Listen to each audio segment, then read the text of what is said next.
in May with the biggest Unfortunately, monthly jump for in 4 years, 1,191 days, President Putin has been According to the deaf release from the to the Consumer demands of the Confidence world. Index, the He increase pretends in to be confidence open is to broad-based negotiations, across all while in ages, reality, income groups, and he political simply plays affiliations. for time Our in order country to is attain clearly stronger heading in position the on right the direction battlefield, under President no Trump's matter how many administration. human lives For the it first will time cost. in history of Rasmussen's Russia has polling, the majority constantly of and Americans bluntly believe the rebuffed country any is on the attempts right to track. find a way It's to initiate a real peace because the talks president is offered by the fulfilling the different promises entities. he made to the American Mr. President, people.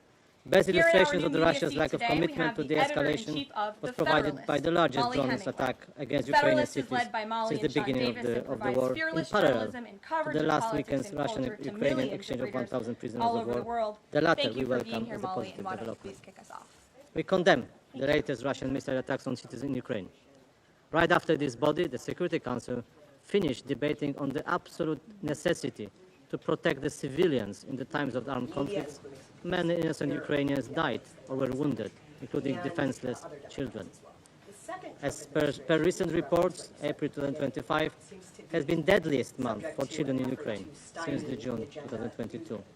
At least 19 children were killed and 78 injured. We continue to call for holding Russia fully accountable for violation of international law, human rights,